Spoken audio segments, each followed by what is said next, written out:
ನಮಸ್ಕಾರ ಎಲ್ಲರಿಗೂ. ಎಲ್ಲರೂ ಹೇಗಿದ್ದೀರಾ? ಎಲ್ಲರೂ ಆರೋಗ್ಯವಾಗಿದ್ದೀರಾ ಅಂದ್ಕೊಂಡಿದ್ದೀನಿ. ಈ ಬೇಸಿಗೆಗೆ ಒಂದು ತಂಪಾದ ಮಿಲ್ಕ್ ಶೇಕ್ ಮಾಡಿ ತೋರಿಸ್ಬೇಕು ಅಂದ್ಕೊಂಡಿದ್ದೀನಿ ಸ್ನೇಹಿತರೆ. ಖಾಲಿ ಬರೀ ಬಾಳೆಹಣ್ಣು ತಿನ್ನು ಅಂದರೆ ತಿಂತೀರಾ, ಬಟ್ ಪದೇ ಪದೇ ಅದೇ ಬಾಳೆಹಣ್ಣು ತಿನ್ನಬೇಕು ಅಂದರೆ ಬೇಜಾರಾಗುತ್ತಲ್ವ ಎಲ್ರಿಗೂ. ಈ ಬೇಸಿಗೆಯಲ್ಲಿ ಏನು ತಿನ್ನೋಕ್ಕೂ ಬೇಜಾರು, ಬರೀ ನೀರು ಕುಡಿಬೇಕು, ಬರೀ ಕೂಲಾಗಿರೋ ಐಟಮ್ಮು, ಮಜ್ಜಿಗೆ ತಿನ್ನಬೇಕು, ಮೊಸರನ್ನ ತಿನ್ನಬೇಕು ಅನಿಸುತ್ತಲ್ವ.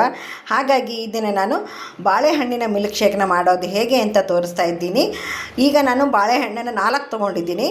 ನೀವು ಪಚ್ಚ ಬಾಳೆಹಣ್ಣು ಆದರೂ ತೊಗೊಳ್ಳಿ, ಏಲಕ್ಕಿ ಆದರೂ ತೊಗೊಳ್ಳಿ, ಈ ಥರ ಬಾಳೆಹಣ್ಣು ಆದರೂ ತೊಗೊಳ್ಳಿ. 4 ಬಾಳೆಹಣ್ಣು ತೊಗೊಂಡಿದ್ದೀನಿ. ಒಂದು ಸ್ವಲ್ಪ ದ್ರಾಕ್ಷಿ ಇತ್ತು, ದ್ರಾಕ್ಷಿ ಹಣ್ಣು ತೊಗೊಂಡಿದ್ದೀನಿ. ಬಾದಾಮಿ ಪೀಸ್ ಮಾಡ್ಕೊಂಡಿದ್ದೀನಿ. ಟೂಟಿ ಫ್ರೂಟಿ ಇತ್ತು, ಟೂಟಿ ಫ್ರೂಟಿನೂ ತೊಗೊಂಡಿದ್ದೀನಿ. ನೀವು ಇದ್ರ ಜೊತೆಗೆ ಬೇಕಾದ ಹಣ್ಣಿನ ಐಟಮ್ಸನ್ನು ಉಪಯೋಗಿಸ್ಕೋಬಹುದು. ಮೊದಲಿಗೆ ನಾನು ಬಾಳೆಹಣ್ಣನ್ನು ಚಿಕ್ಕದಾಗಿ ಕಟ್ ಮಾಡ್ಕೊಂಡ್ಬಿಡ್ತೀನಿ. ಮೊದಲಿಗೆ ಸಿಪ್ಪೆನ ತೆಗೆದುಬಿಡ್ತೀನಿ. ಸ್ನೇಹಿತರೆ, ಯಾವುದಾದ್ರೂ ಹಣ್ಣನ್ನು ತಿನ್ನಬೇಕಂದ್ರೆ ಬರೀ ಹಣ್ಣನ್ನು ತಿನ್ನಲಿಕ್ಕೆ ಆಗೋದಿಲ್ಲ. ಈ ಹೊತ್ತಿನಲ್ಲಿ ಸಕ್ಕರೆ ತುಂಬ ಜಾಸ್ತಿ ಇರುತ್ತಲ್ವ. ಆದಷ್ಟು ಮಕ್ಕಳು ಜೋಪಾನ, ಹೊರಗಡೆ ಎಲ್ಲಿ ಕಳಿಸ್ಬೇಡಿ. ಹಾಗೆ ವಯೋವೃದ್ಧರು ಇರ್ತಾರೆ, ಅವ್ರಿಗೂ ಸಹ ತಂಪಾದ ಕಾಟನ್ ಬಟ್ಟೆ ಉಪಯೋಗಿಸಿ. ಈಗ ಬೇಸಿಗೆಯಲ್ಲಿ ಯಾವ ರೀತಿ ಇರಬೇಕು ಅಂದರೆ ಕಾಟನ್ ಬಟ್ಟೆನೇ ಕೊಡಿ ಮಕ್ಕಳಿಗೆ. ನೋಡಿ, ಈಗ ಈ ರೀತಿ ಚಿಕ್ಕದಾಗಿ ಸ್ಲೈಸ್ ಕಟ್ ಮಾಡ್ಕೊಂಡಿದ್ವಿ ಬಾಳೆಹಣ್ಣಿನಲ್ಲಿ. ಹಾಗೆ ದ್ರಾಕ್ಷಿನ ಸಹ ಕಟ್ ಮಾಡ್ಕೊತೀನಿ. ದ್ರಾಕ್ಷಿ ಹಣ್ಣನ್ನು ಆದರೂ ಸರಿ ಈ ರೀತಿ ಒಂದರಲ್ಲೂ 2-3 ಪೀಸನ್ನ ಮಾಡ್ಕೊಳ್ಳಿ. ಯಾಕಂದರೆ ಬಾಯಲ್ಲಿ ಸಿಗುತ್ತಲ್ಲ, ಆ ಮಿಲ್ಕ್ ಶೇಕ್ ಒಳಗೆ ಹಾಕಿದರೆ ಚೆನ್ನಾಗಿರುತ್ತೆ, ಮಸ್ತ್ ಮಜಾ ಕೊಡುತ್ತೆ ಕುಡಿಯುವಾಗ. ನಾನು ಇದನ್ನು ಗ್ಲಾಸಲ್ಲಿ ಹಾಕಿ ತೋರಿಸ್ತಾ ಇಲ್ಲ ಸ್ನೇಹಿತರೆ. ಆದಷ್ಟು ನಾನು ಮಡಿಕೆ ಉಪಯೋಗಿಸ್ತಾ ಇದ್ದೀನಿ. ನಾನೀಗ ಮಡಿಕೆ ಒಳಗೆ ಹಾಕಿ ಮಕ್ಕಳಿಗೆ ಕೊಡ್ತಾ ಇದ್ದೀನಿ. ಜಾರಿಗೆ ನಾನು ಒಂದು 3 ಸ್ಪೂನ್ ಆಗೋವಷ್ಟು ಮಿಲ್ಕ್ ಪೌಡರ್ ತೊಗೊಂಡಿದ್ದೀನಿ. ನೀವು ಮಿಲ್ಕ್ ಪೌಡರ್ ಇಲ್ಲಪ್ಪ ಅಂತಂದರೆ 1 ಗ್ಲಾಸ್ ಹಾಲನ್ನ ಉಪಯೋಗಿಸ್ಕೋಬೋದು. ಓಕೆ, ಈಗ ಸಕ್ಕರೆ ಹಾಕ್ತಾಯಿದ್ದೀನಿ. ನೋಡಿ,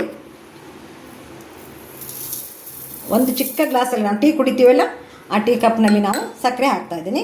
ನೀವು ಮಿಲ್ಕ್ ಪೌಡ್ರೇ ಉಪಯೋಗಿಸಿ ಅಂತ ಏನಿಲ್ಲ, ನಾನು ಮಿಲ್ಕ್ ಪೌಡರ್ ಇತ್ತು ಅಂತ ಉಪಯೋಗಿಸ್ತಾ ಇದ್ದೀನಿ. ನೀವು ದಯವಿಟ್ಟು ಹಾಲನ್ನು ಹಾಕ್ಬೋದು, 1 ಗ್ಲಾಸ್ ಹಾಲು ಹಾಕಿ. ಓಕೆ, ಈಗ ಈ ರೀತಿಯಾಗಿದೆ. ನಾನು ಒಂದು ಚಿಕ್ಕ ಗ್ಲಾಸು ಹಾಲನ್ನು ಉಪಯೋಗಿಸಿ ಮತ್ತೆ ನಾನು ರುಬ್ಕೊಂಡಿದ್ದೀನಿ. ಈಗ ನಾನು ಸರ್ವ್ ಮಾಡಿಬಿಡ್ತೀನಿ. ನೋಡಿ,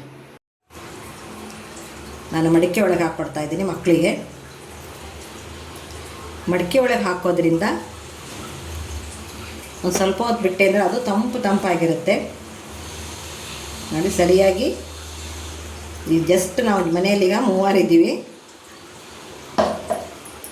ನೀವು ಬಾದಾಮಿನ ತೋರಿಸಿದ್ನಲ್ಲ, ನೀವು ರುಬ್ಬುವಾಗ ಹಾಕ್ಕೋಬೋದು. ಇಲ್ಲ ಅಂತಂದರೆ ಮೇಲೆ ನಮಗೆ ಸಿಗಬೇಕು ಅಂತ ಅನ್ನೋಂಗಾಗಿದ್ದರೆ ಈ ಥರ ಮೇಲೇನೂ ಉಪಯೋಗಿಸ್ಕೋಬೋದು. ನೀವು ರುಬ್ಬುವಾಗ ಹಾಕ್ಕೊಂಡ್ರೂ ಚೆನ್ನಾಗಿರುತ್ತೆ. ಹಾಗೆ ಈ ರೀತಿ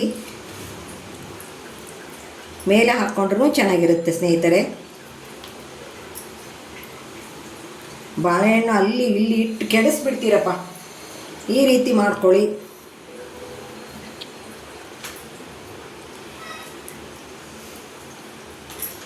ಓಕೆ, ಥ್ಯಾಂಕ್ ಯು ಸ್ನೇಹಿತರೆ. ಎಲ್ಲರೂ ಈಗ ಈ ಮಿಲ್ಕ್ ಶೇಕ್ ಇಷ್ಟವಾಗಿದೆ ಅಂದ್ಕೊತೀನಿ. ಈ ಮಿಲ್ಕ್ ಶೇಕ್ ಇಷ್ಟವಾದ ತಕ್ಷಣ ದಯವಿಟ್ಟು ಕಮೆಂಟ್ ಮಾಡಿ ಹೇಗಿತ್ತು ಅಂತಂದು ಹೇಳಿ. ನೀವು ಸಹ ಮಾಡ್ಕೊಂಡು ಕುಡೀರಿ ಅಂತ ಹೇಳ್ತಾ ಎಲ್ಲರಿಗೂ ನಮಸ್ಕಾರ, ಎಲ್ಲರಿಗೂ ಧನ್ಯವಾದಗಳು. ಹಾಗೆ 7:30ಕ್ಕೆ ನನ್ನ ಲೈವ್ ಪ್ರೋಗ್ರಾಮ್ ಇರುತ್ತೆ. ದಯವಿಟ್ಟು ಅಟೆಂಡ್ ಆಗಿ ಲೈಕ್ ಮಾಡಿ ಪ್ರೋತ್ಸಾಹ ಮಾಡಿ ಅಂತ ಹೇಳ್ತಾ ಈ ವಿಡಿಯೋನ ಆದಷ್ಟು ಶೇರ್ ಮಾಡಿ ಅಂತ ಹೇಳ್ತಾ ಎಲ್ಲರಿಗೂ ನಮಸ್ಕಾರ, ಎಲ್ಲರಿಗೂ ಧನ್ಯವಾದಗಳು.